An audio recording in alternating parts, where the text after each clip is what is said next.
Apa-apaan ini? Menyetrika saja tidak becus? Ibu Amara melemparkan syal sutra ke lantai. Cepat, setrika lagi. Itulah kalimat yang harus didengar Kirana berulang kali setiap hari. Selama 6 tahun terakhir, Kirana hanya bisa berdiri menunduk di hadapan ibu mertuanya yang selalu mencari-cari kesalahan, bahkan untuk kerutan terkecil sekalipun. Ia membungkuk untuk mengambil syal itu, tetapi pada detik itu juga, ia telah memutuskan. Ia tidak akan bersabar lagi. Dalam beberapa hari ke depan, segalanya akan berubah. Karena yang akan jatuh tersungkur di lantai bukan lagi dirinya. Kisah hari ini telah dimulai. Kirana sedang dengan teliti menyiapkan 12 jenis hidangan di dapur yang luas. Binani, kepala asisten rumah tangga, berdiri sambil bersedekap di belakangnya. Rasa masakan hari ini sepertinya lebih asin dari kemarin, kata Binani setelah mencicipi sesendok gulai. Akan saya buatkan yang baru sekarang juga, Bi? Jawab Kirana sambil menundukkan kepala. Binani mendecakkan lidahnya dengan tidak puas. Tiba-tiba, terdengar suara sepatu hak tinggi dari lantai 2. Ibu Amara sedang menuruni tangga. Kirana segera merapikan celemeknya dan menunduk hormat. Ibu, sarapan sudah siap. Ibu Amara menatap Kirana dari ujung kepala hingga ujung kaki, lalu menunjuk ke bahu blus yang dikenakannya. Apa-apaan ini? Menyetrika saja tidak becus? Ada kerutan kecil di blusnya. Ibu Amara menarik syal sutra dari lehernya dan melemparkannya ke lantai. Cepat, setrika lagi. Saat Kirana membungkuk untuk mengambil syal itu, Ibu Amara menatapnya dengan dingin. Panggil Adit untuk sarapan. Baik, Bu. Kirana berjalan ke ruang keluarga. Adit sedang duduk di sofa, asyik bermain game di ponsel pintarnya. Sayang, ayo kita sarapan. Adit bahkan tidak mengangkat kepalanya, jari-jarinya masih bergerak cepat. Tunggu sebentar. Ibu sudah menunggu. Iya, aku tahu. Kata Adit dengan kesal, lalu menyelesaikan gamenya. Saat duduk di meja makan, Adit masih memegang ponselnya. Kirana mengangkat mangkuk gulai untuk menyajikannya. Hati-hati. Panas. Adit tidak menjawab, matanya terpaku pada karakter di layar. Ibu Amara meletakkan sendok dan garpunya lalu mendecak. Saat makan, tolong letakkan ponselmu. Adit dengan enggan meletakkan ponselnya di samping. Bu, hari ini ada urusan penting di kantor yang harus dibicarakan. Ibu Amara berkata dengan tegas. Meja makan kembali hening. Sore harinya, Kirana sedang merapikan ruang kerja Ibu Amara. Saat sedang mengelaprak buku, tangannya tanpa sengaja menyenggol sebuah laci. Laci itu sedikit terbuka, memperlihatkan sebuah ponsel yang tersembunyi di dalamnya. Jantung Kirana mulai berdebar kencang. Ia menoleh ke kiri dan ke kanan dengan waspada, lalu perlahan mengambil ponsel itu. Di layar, muncul sebuah notifikasi pesan dari pengirim bernama K. Hari ini juga merindukanmu. Aku akan menunggu di hotel, kamar 1205, tangan Kirana gemetar. Dengan sigap, ia mengambil ponselnya sendiri dan memotret layar itu. Tiba-tiba, terdengar suara pintu depan terbuka. Kirana cepat-cepat meletakkan kembali ponsel itu dan menutup laci. Kirana, di mana kamu? Itu suara Ibu Amara. Saya di sini, Bu. Kirana berjalan keluar dari ruang kerja. Ibu Amara memegang sebuah kotak kecil. Lihat ini, hadiah dari rekan bisnis. Di dalam kotak itu ada sebuah bros berlian yang berkilauan. Cantik sekali, Bu, kata Kirana sambil menerima bros itu. Saat itulah, ia mencium aroma parfum pria yang menyengat dari tubuh Ibu Amara. Aroma yang asing dan belum pernah ia cium sebelumnya. Bu, apakah Ibu pakai parfum baru hari ini? Tidak. Memangnya kenapa? Ibu Amara tertawa canggung dan mengambil kembali bros itu. Tidak apa-apa. Bu, Kirana menundukkan kepalanya. Larut malam, setelah semua orang di rumah tertidur, Kirana pergi ke ruang cuci. Wajahnya tampak dingin dan tegar. Ia membuka laptopnya dan membuka file akuntansi pemasukan dan pengeluaran. Ia membuat folder baru yang tersembunyi dengan rumit, memasang kata sandi, lalu menyimpan foto tadi. Kirana menatap layar dan menghela napas panjang. Di ruang cuci yang kecil ini, hanya ia sendirian yang menghabiskan waktu. Setelah menemukan pesan itu, Kirana mulai mengamati jadwal Ibu Amara dengan cermat selama beberapa hari. Ia membandingkan jadwal penggunaan mobil yang tersimpan di garasi dengan jadwal resmi Ibu Amara. Pak Joko, saya ingin tahu jadwal Ibu. Beliau setiap hari Selasa pergi ke daerah Sudirman, ya? Sekitar 3 jam. Benar, Non. Tapi saya tidak tahu persis urusannya apa. Beliau tidak pernah memberitahu secara spesifik, jawab Pak Joko acuh tak acuh. Jantung Kirana berdebar kencang. Selasa sore, cocok dengan waktu dipesan dari K. Setelah makan siang di hari Selasa, Kirana mengamati Ibu Amara bersiap-siap pergi. Ibu, kira-kira pulang jam berapa? Sebelum makan malam, kata Ibu Amara sambil memoles lipstik di depan cermin. Hari ini riasannya lebih tebal dari biasanya. Setelah Ibu Amara pergi, Kirana pun bergegas bersiap. Ia mengenakan topi lebar dan kacamata hitam. Ia memanggil taksi dan menuju hotel di kawasan Sudirman itu. Sopir taksi melirik Kirana melalui kaca spion. Mau kemana, Non? Turun di depan Grand Hotel. Pak, lobi hotel lebih ramai dari yang ia duga. Kirana memilih duduk di sudut kafe lobi dan memesan segelas kopi americano. Silakan ditunggu, Non, kata pelayan dengan ramah. Kirana memandang ke arah pintu masuk, menunggu dengan cemas. Sekitar 30 menit kemudian, ia melihat sosok yang dikenalnya. Itu Ibu Amara, tapi ia tidak sendirian. Ada seorang pria berusia akhir 30-an bersamanya. Keduanya bergandengan tangan dan tertawa saat berjalan melintasi lobi. Ekspresi wajah Ibu Amara sangat berbeda dari biasanya. Ia tersenyum seperti seorang gadis remaja. Kirana segera mengeluarkan ponsel pintarnya dan mulai merekam video. Tangannya gemetar hebat, tetapi ia berusaha keras untuk menangkap gambar mereka berdua. Keduanya berhenti sejenak di depan lift. Ibu Amara menoleh ke kiri dan ke kanan, lalu menggenggam erat tangan pria itu. Kirana menghela napas pelan. Inilah momen krusialnya. Setelah pintu lift tertutup, Kirana berhenti merekam. Tangannya yang memegang cangkir kopi tidak berhenti bergetar. Akhir pekan adalah hari kumpul keluarga. Adik perempuan Ibu Amara datang bersama suami dan anak-anaknya. Kirana, kapan nih ada kabar baik? Tanya adik Ibu Amara sambil menatapnya. Iya? Sudah berapa tahun menikah? Timpal Ibu Amara sinis. Anak zaman sekarang tidak suka punya anak, Bu. Kirana menatap Ibu Amara dengan perasaan tidak nyaman. Aku kan bicara fakta, kata Ibu Amara dingin. Adit berdeham dan membuang muka. Mas Adit, bagaimana pekerjaan di kantor? Keponakannya mencoba mencairkan suasana yang canggung. Biasa saja, ekonomi sedang lesu akhir-akhir ini, jawab Adit sekenanya. Kirana duduk diam di tempatnya, tidak ada yang menghiburnya. Larut malam, Kirana kembali ke kamar dan pura-pura tidur. Adit sedang berbicara di telepon dengan seseorang di ruang keluarga. Ibu kan tidak salah apa-apa. Kirana saja yang terlalu sensitif. Suara Adit terdengar samar dari balik pintu. Soal anak juga begitu. Seharusnya dia berusaha lebih keras. Iya, Ibu benar. Nanti aku coba bicara dengan Kirana. Kirana menarik selimut menutupi seluruh tubuhnya dan memejamkan mata. Ia merasa sesak napas. Keesokan paginya, Kirana bangun lebih awal dan membuka komputer Ibu Amara. Ia menggunakan hak akses administrator akun untuk memeriksa riwayat penggunaan kartu kredit perusahaan. Matanya terbelalak saat melihat daftar transaksi di layar. Ada pos pengeluaran yang tertera sebagai biaya jamuan untuk Bapak Kevin setiap hari Selasa, tetapi jumlahnya jauh berbeda dari biaya jamuan pada umumnya. Apa ini? Gumam Kirana pada dirinya sendiri. Ketika ia mengklik untuk melihat rincian akun biaya khusus, ia menemukan daftar yang lebih mengejutkan. Ada catatan pembelian setelan jas seharga 300 juta rupiah dari merek pakaian pria mewah, dan juga tanda terima pembelian jam tangan mewah seharga lebih dari 1 miliar rupiah dari butik jam tangan ternama.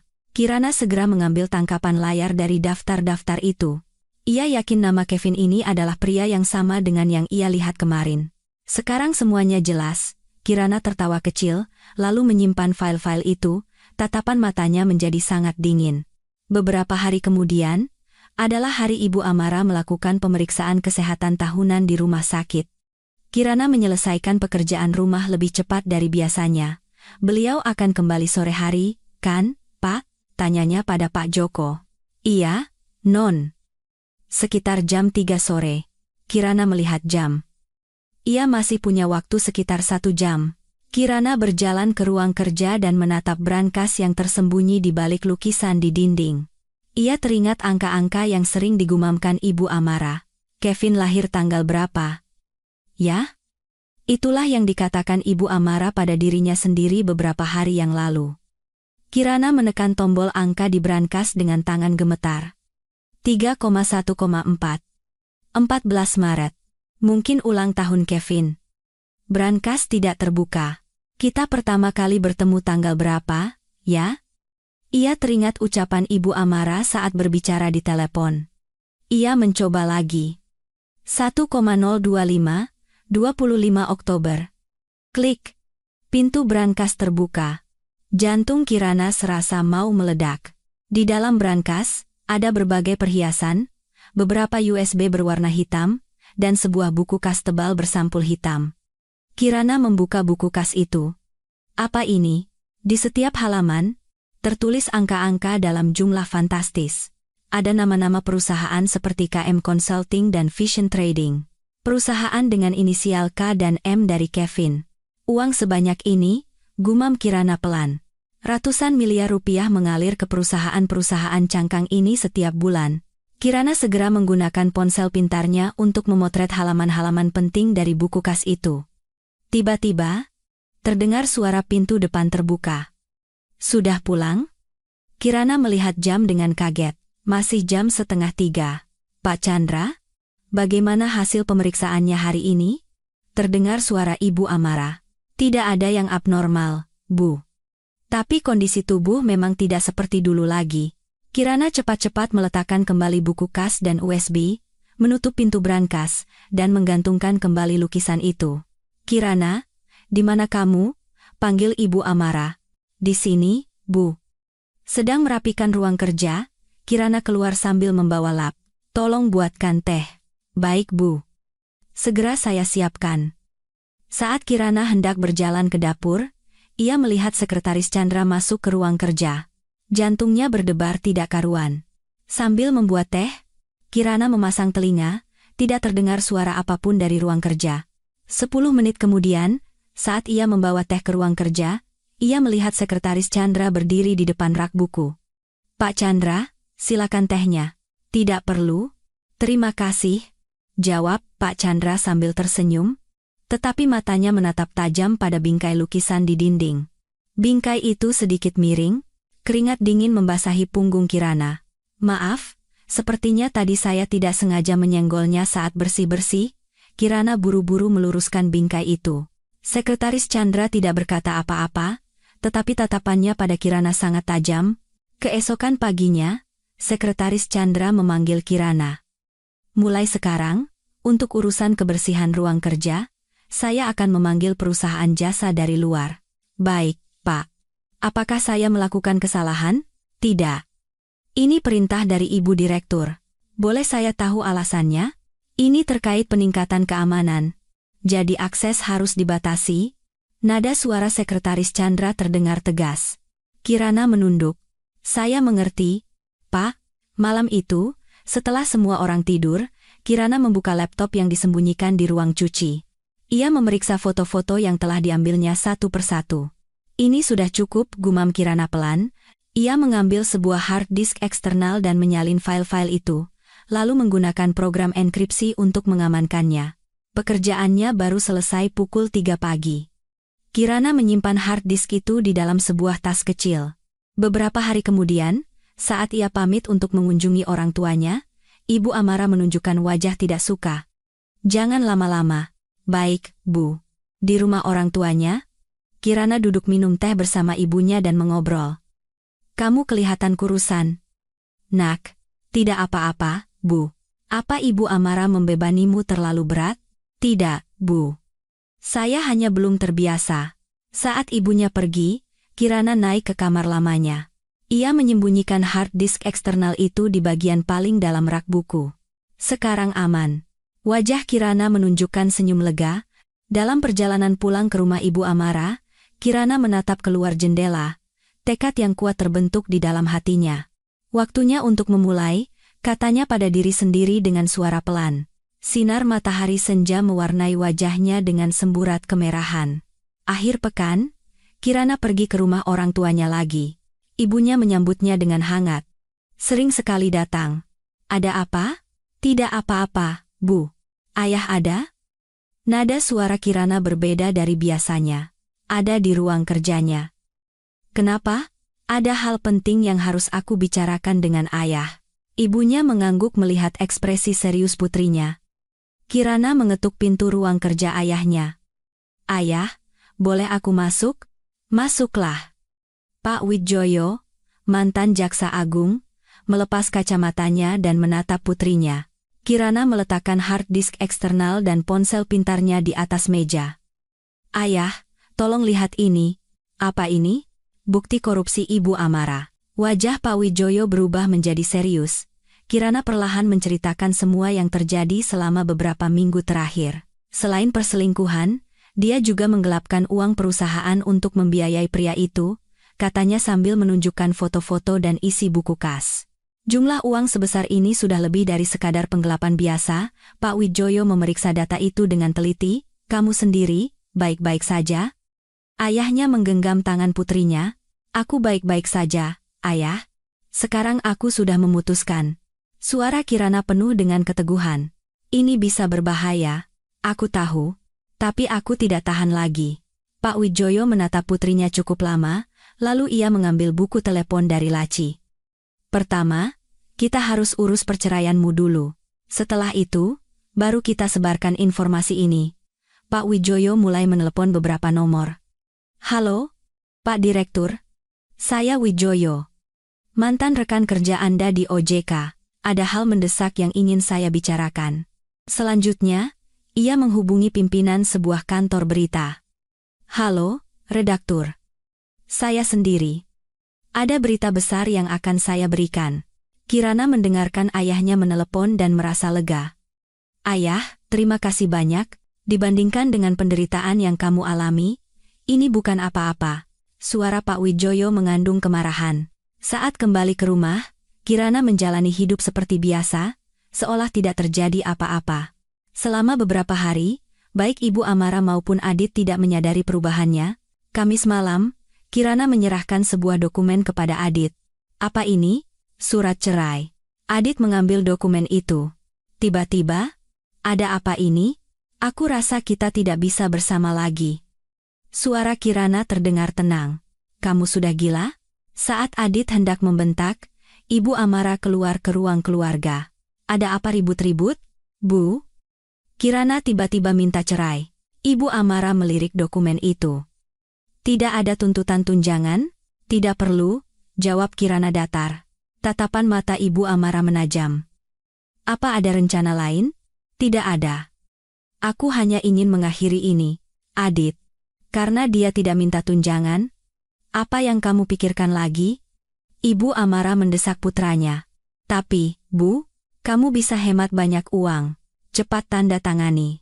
Ucapan Ibu Amara membuat Adit ragu, lalu ia mengambil stempelnya. Kamu tidak akan menyesal? Tidak. Kirana mengangguk.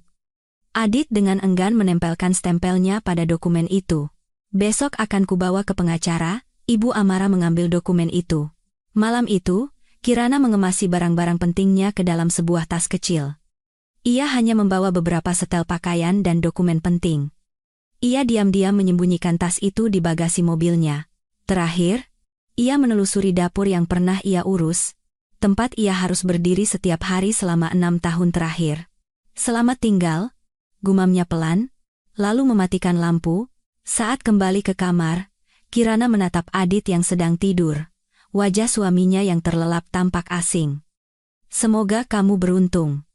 Kirana berbalik dengan wajah dingin dan merebahkan diri. Ia tidak bisa tidur memikirkan bahwa besok segalanya akan berubah. Pukul 5 pagi, Kirana bangun diam-diam dan mengirim pesan kepada ayahnya. Sudah siap. Tak lama kemudian, sebuah pesan balasan masuk. Kamu sudah lama bersabar, nak. Hari ini akan menjadi awal yang baru. Senyum kecil muncul di wajah Kirana. Mimpi buruk yang panjang akan segera berakhir. Pengadilan ramai sejak pagi. Kirana, mengenakan setelan hitam, turun dari mobil. Angin dingin bulan November meniup rambutnya. Jangan gemetar, semuanya akan berakhir, kata Kirana pada dirinya sendiri, lalu menaiki tangga gedung pengadilan. Ruang sidang lebih sepi dari yang diperkirakan. Adit sudah menunggu, ia menguap dan terus-menerus melihat jam. Lama sekali, kata Adit pada Kirana dengan kesal. Maaf. Kirana duduk di sampingnya. Ketika hakim masuk, semua orang berdiri. Sidang perceraian atas kesepakatan bersama dimulai, suara hakim menggema di seluruh ruangan. Apakah kedua belah pihak setuju untuk bercerai? Ya, Yang Mulia. Jawab Kirana dan Adit bersamaan. Apakah ada tuntutan harta gono gini atau tunjangan? Tidak ada, Yang Mulia, jawab Kirana dengan jelas. Hakim memeriksa dokumen dengan teliti. Adit terus menguap. Karena tidak ada anak dan tidak ada tuntutan harta, prosesnya akan lebih mudah, kata hakim. Dengan ini, perceraian dinyatakan sah. Putusan hakim mengakhiri pernikahan 6 tahun itu. Kirana tidak merasakan apa-apa. Saat berjalan keluar dari ruang sidang, Adit meraih lengan Kirana. Kamu benar-benar tidak akan menyesal? Tidak. Jawab Kirana dingin. Akan sulit menemukan pria yang baik. Loh, Adit tertawa mengejek. Itu urusanku. Kirana menepis lengannya. Adit mengangkat bahu dan berjalan ke tempat parkir, bahkan tidak menoleh ke belakang. Kirana duduk di bangku depan pengadilan dan mengeluarkan ponsel pintarnya. Ia mengirim sinyal yang telah disepakati dengan ayahnya. Selesai. Hanya 2 kata. 10 menit kemudian, pesan balasan masuk. 20 menit lagi, bom akan meledak di safe house. Jantung Kirana mulai berdebar kencang. Akhirnya, saat pembalasan dendam dimulai, ia memanggil taksi. Mau kemana, Non? Ke arah balai kota, Pak. Sopir menyalakan radio, terdengar alunan musik. Sekitar 15 menit kemudian, musik berhenti dan digantikan oleh jingle berita darurat. Kami sampaikan berita terkini, kata penyiar. Dilaporkan bahwa Direktur Utama Kang Group, Ibu Amara, terlibat dalam skandal perselingkuhan. Jantung Kirana mencelos. Akhirnya dimulai. Foto-foto dan pesan pribadi yang menunjukkan hubungan dekat dengan Direktur Eksekutif, Bapak Kevin, telah terungkap. Sopir taksi mengeraskan volume radio. Wah, ada-ada saja. Dilaporkan bahwa saat ini Ibu Amara sedang berada dalam rapat Dewan Direksi. Kirana menatap keluar jendela dan tertawa kecil. Sementara itu, di ruang rapat kantor pusat Kang Group, sedang berlangsung rapat Dewan Direksi yang penting. Saya akan melaporkan hasil kinerja kuartal ketiga. Manajer keuangan memulai presentasinya. Ibu Amara melihat dokumen dengan wajah serius. Tiba-tiba, tablet dan ponsel di ruang rapat bergetar serempak. Apa ini? Salah seorang direktur menatap layar ponselnya dengan kaget. Tunggu dulu, Bu Direktur. Direktur lain menyodorkan tabletnya kepada Ibu Amara. Di layar, terpampang halaman utama sebuah situs berita dengan foto Ibu Amara dan Kevin yang mencolok. Ini? Apa-apaan ini? Wajah Ibu Amara pucat pasi. Bu Direktur? Ini apa maksudnya? Diam. Bentak Ibu Amara sambil berdiri. Ruang rapat seketika menjadi kacau. Semua direktur mulai berbisik-bisik. Beritanya terus muncul, Bu. Peringkat 1-10 kata kunci pencarian teratas semuanya tentang Ibu. Di media sosial juga sudah viral. Ibu Amara terduduk lemas di kursinya. Siapa? Siapa yang melakukan ini? Bu Direktur, pertama-tama kita harus mencari cara untuk menanganinya. Keluar. Keluar semuanya, teriak Ibu Amara histeris. Semua direktur keluar dari ruang rapat dengan bingung. Sementara itu, Kirana tiba di safe house yang disiapkan ayahnya, sebuah apartemen kecil. Pak Wijoyo membukakan pintu untuk menyambut putrinya. Kamu sudah lama bersabar. Nak, Ayah, apa benar-benar sudah meledak? Iya. Sekarang sedang kacau balau. Pak Wijoyo membuka laptopnya. Di layar utama situs-situs berita, penuh dengan berita tentang Ibu Amara, jumlah penontonnya sudah menembus 1 juta. Komentarnya juga banyak sekali, kata Kirana sambil melihat layar. Kasihan menantunya kalau punya mertua seperti itu. Aku juga pasti kabur. Siapa sih Kevin itu? Berbagai komentar muncul secara real time. Tahap pertama berhasil. Pak Wijoyo menepuk bahu putrinya pelan. Sekarang harus mempersiapkan tahap kedua, ya? Tanya Kirana. Benar. Yang sesungguhnya baru akan dimulai, tatapan Pak Wijoyo menajam. Data penggelapan akan kita rilis besok. Lalu bagaimana dengan Kevin? Mungkin sekarang dia sedang menuju bandara? Pak Wijoyo tertawa. Dia benar-benar orang yang tegas? Ya, Kirana mengangguk. Di TV, tampak para wartawan mengerumuni kantor Kang Group. Pernyataan dari Ibu Amara sedang ditunggu-tunggu. Suara reporter lapangan menggema di safe house. Kirana menyesap tehnya dan menatap layar. Meskipun pertarungan yang panjang dan sulit baru saja dimulai, ia tidak lagi merasa takut. Sekarang aku benar-benar bisa bebas, kan? Tentu saja, Nak. Ayah akan pastikan itu. Suara hangat ayahnya menenangkan hati Kirana. Di luar jendela, kegelapan mulai turun, tetapi di hadapan Kirana, terbentang masa depan yang cerah. Kantor pusat Kang Group jungkir balik. Pintu ruang kerja Ibu Amara terbuka dengan kasar, Sekretaris Chandra berlari masuk. Bu Direktur. Gawat, ada apa lagi? Kenapa panik begitu? Bentak Ibu Amara. Di situs berita ada foto ibu dengan Pak Kevin. Apa? Ibu Amara melompat dan merebut tablet dari tangan Chandra. Di layar, tampak jelas foto keduanya sedang bergandengan tangan di lobi hotel. Ini editan. Fitnah. Ibu Amara membanting tablet itu ke lantai hingga layarnya hancur berkeping-keping. Bu, telepon dari kantor berita tidak berhenti berdering. Matikan semua. Dan Kevin? Bagaimana dengan Kevin? Suara Ibu Amara bergetar. Tidak bisa dihubungi, Bu. Ponselnya mati. Apa? Tidak mungkin. Ibu Amara mencoba menelepon Kevin sendiri. Maaf? Nomor yang Anda tuju sedang tidak aktif. Hanya suara operator otomatis yang dingin. Aneh, kenapa Kevin tidak mengangkat telepon? Gumam Ibu Amara bingung. Lalu menelepon lagi, tetapi hasilnya sama. Tiba-tiba, kepala bagian personalia bergegas masuk. Bu Direktur, Pak Kevin mengajukan surat pengunduran diri mendadak pagi ini. Apa? Dan ada laporan bahwa sekarang dia berada di Bandara Soekarno-Hatta. Kaki Ibu Amara lemas, ia terduduk di kursi sambil memegangi kepalanya. Kevin meninggalkanku? Sepertinya sedang mengurus keberangkatan ke luar negeri, Bu, kata kepala bagian personalia dengan hati-hati. Tidak boleh. Cepat ke bandara sekarang. Tangkap dia. Bu. Sepertinya sudah terlambat. Dia mungkin sudah berangkat. Wajah Ibu Amara pucat pasi. Lalu, siapa yang melakukan ini? Gumamnya. Tiba-tiba, wajah Kirana melintas di benaknya. Jangan-jangan. Kirana? Ibu bilang apa? Pasti Kirana. Pasti perbuatan anak itu. Ibu Amara memukul meja dengan kepalan tangannya. Hubungi tim keamanan, cari Kirana sekarang juga.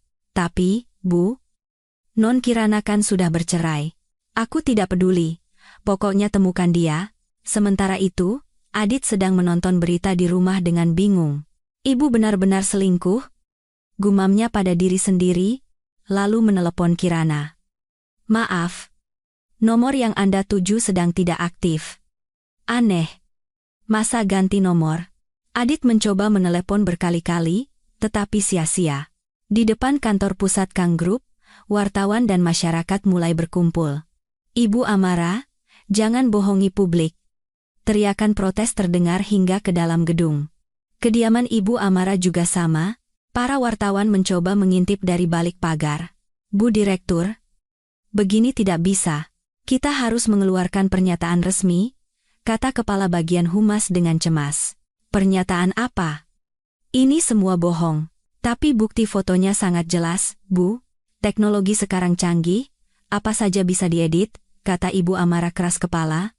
Sebaiknya kita adakan konferensi pers untuk klarifikasi dulu, Bu.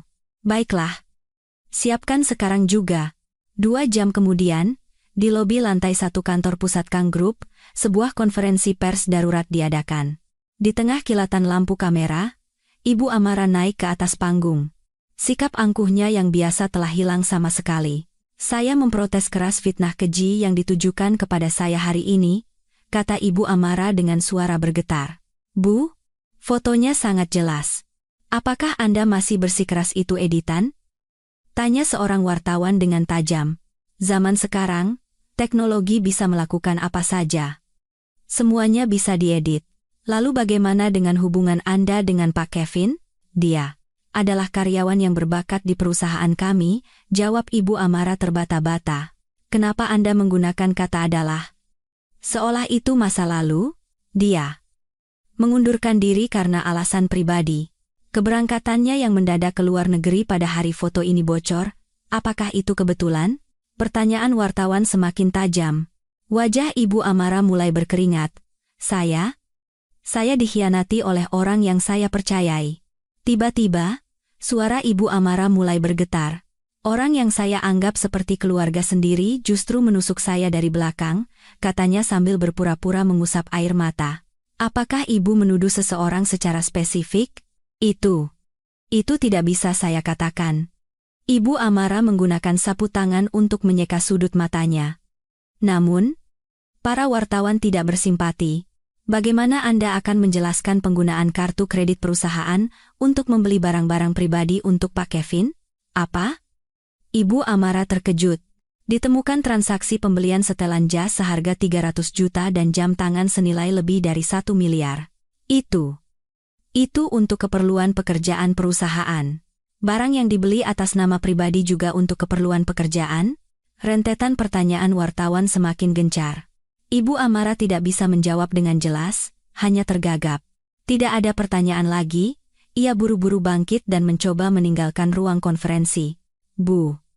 Satu pertanyaan lagi. Bisakah Anda meminta maaf kepada publik? Para wartawan berlari mengejarnya. Ibu Amara dikelilingi oleh petugas keamanan dan bergegas menuju lift. Tidak ada komentar. Tidak ada yang perlu dikatakan. Kilatan lampu kamera terus menyala hingga pintu lift tertutup. Sementara itu di safe house, Pak Wijoyo yang sedang memantau situasi tersenyum. Saatnya menggunakan kartu as yang sebenarnya. Maksud ayah? Tanya Kirana. Besok kamu akan tahu. Saatnya meledakkan bom yang sesungguhnya.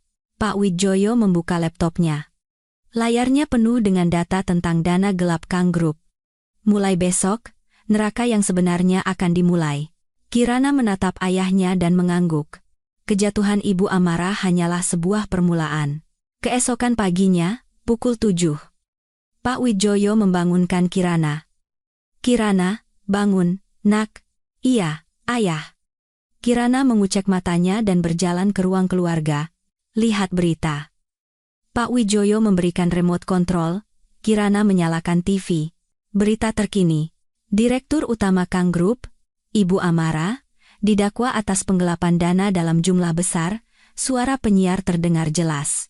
Terungkap adanya korupsi senilai triliunan rupiah melalui pembentukan dana gelap dengan pembukuan ganda dan penggelapan melalui perusahaan cangkang.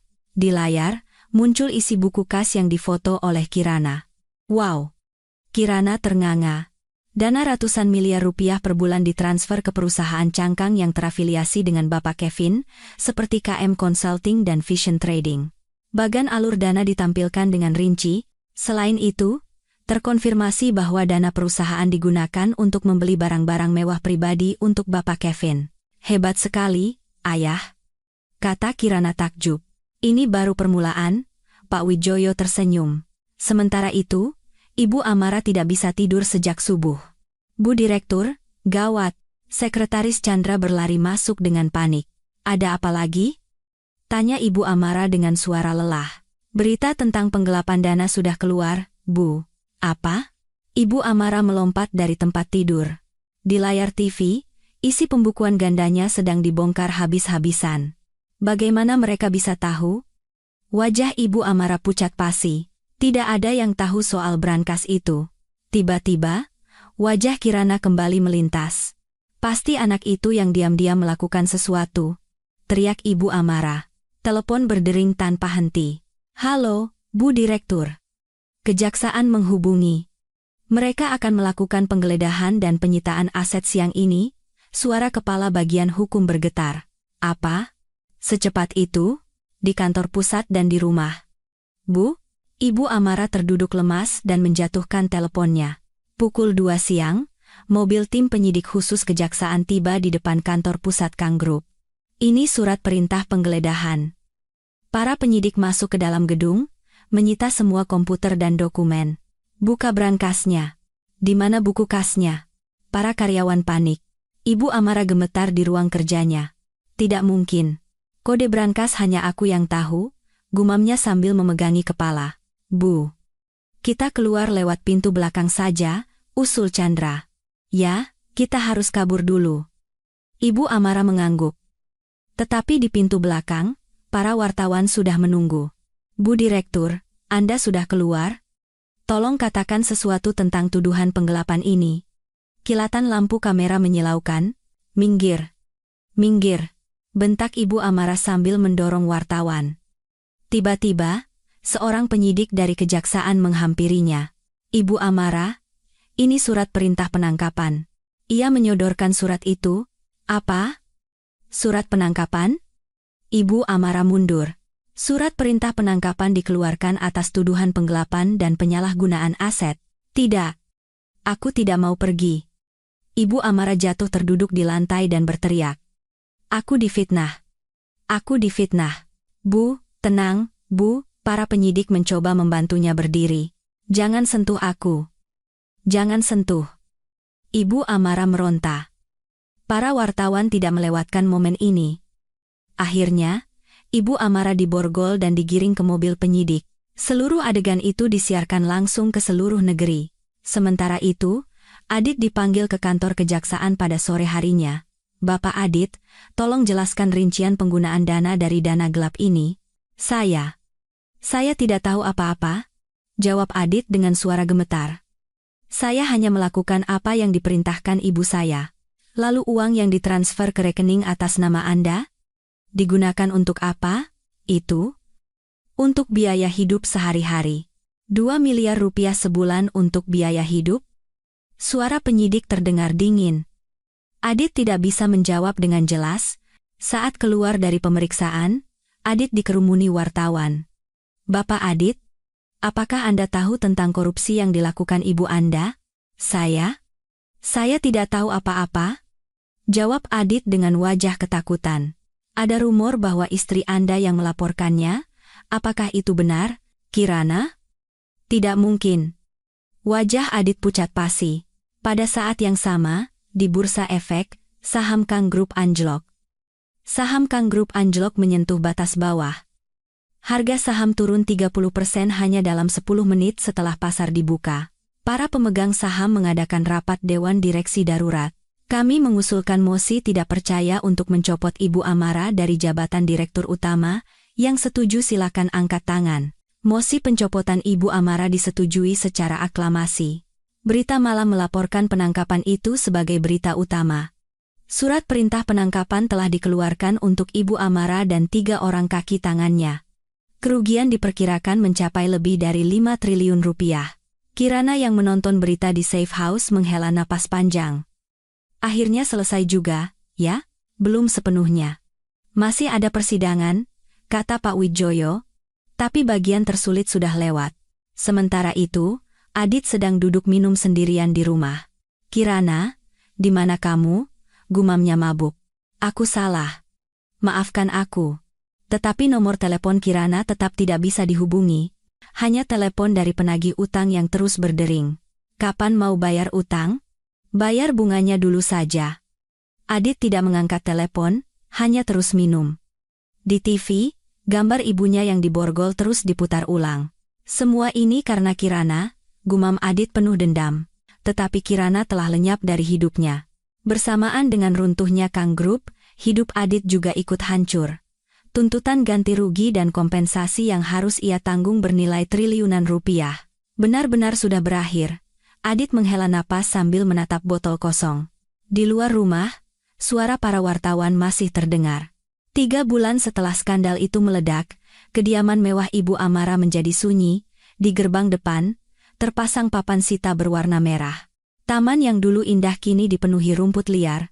Di kolam, daun-daun kering mengapung.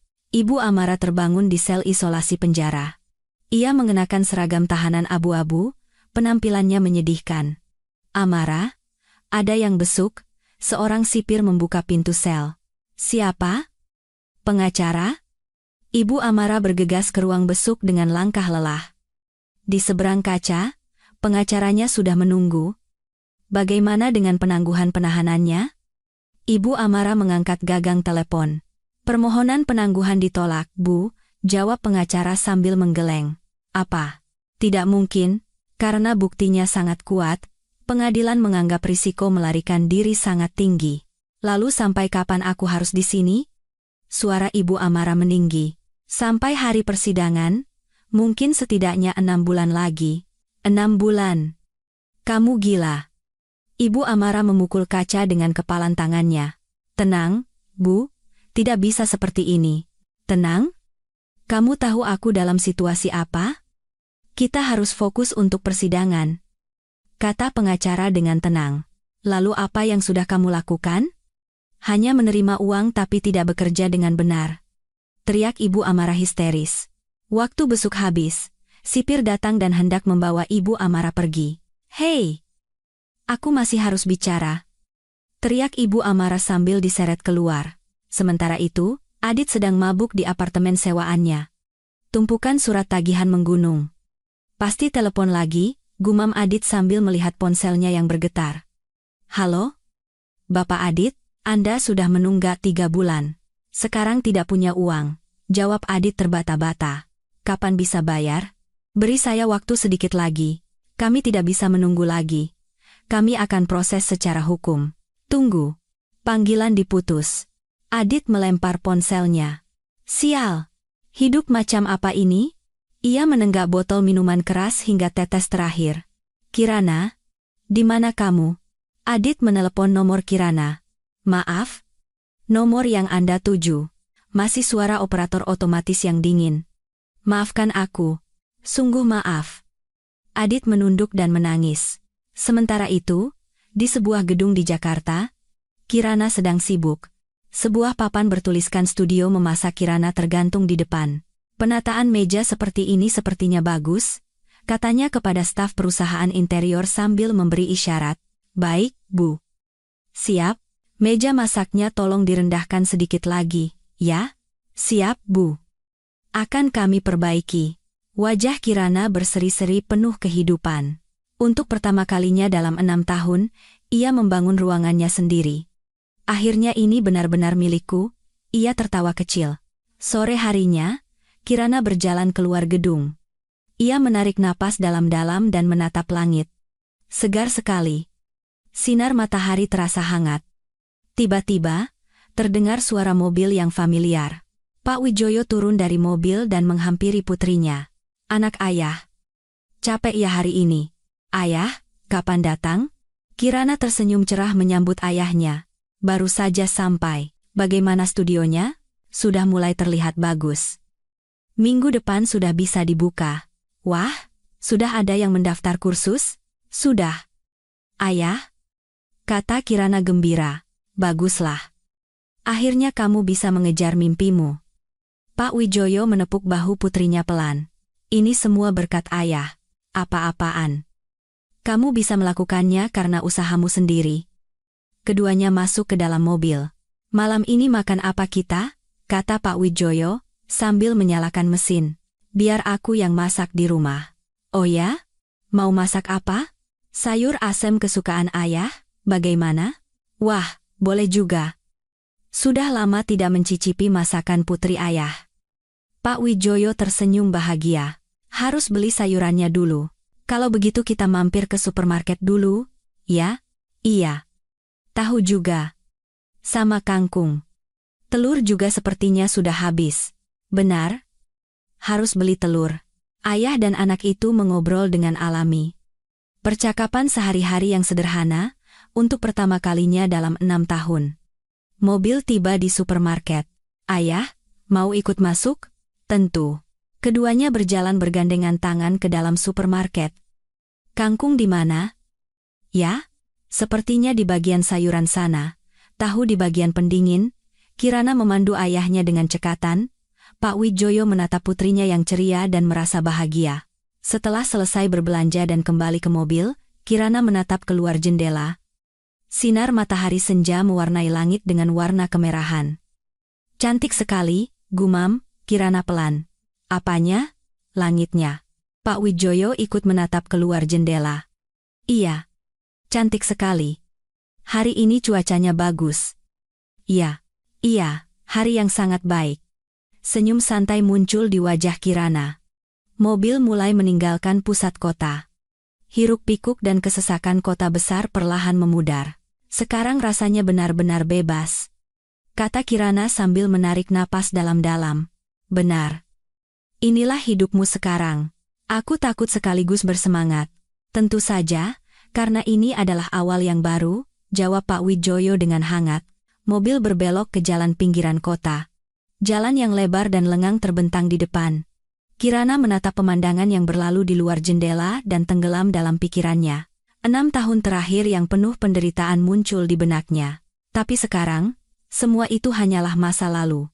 Di hadapannya, hanya ada jalannya sendiri yang menanti. Ayah, terima kasih banyak. Terima kasih untuk apa? Ayah hanya melakukan apa yang seharusnya. Tanpa ayah, tidak akan ada hari ini. Itu karena kamu punya keberanian, makanya bisa berhasil. Pak Wijoyo menatap putrinya dengan bangga. Mobil terus melaju ke depan. Saat matahari terbenam, langit perlahan menjadi gelap. Tetapi hati Kirana lebih terang dari sebelumnya. Ia melihat sawah luas yang terhampar di luar jendela. Di jalan yang tak berujung, lampu-lampu jalan mulai menyala satu persatu. Kirana tersenyum dan menatap ke depan. Hidup baru sedang menantinya. Kirana telah menanggung penderitaan selama 6 tahun, dan pada akhirnya, ia mendapatkan kebebasannya. Terkadang, kesabaran bukanlah satu-satunya kebajikan, keberanian untuk membela diri sendiri, justru yang paling dibutuhkan. Kebenaran pada akhirnya akan terungkap, dan perbuatan buruk pasti akan mendapat balasannya. Semoga ini menjadi penyemangat bagi semua orang yang sedang mencari jalannya sendiri, dan tidak menyerah meski dalam kegelapan, seperti Kirana.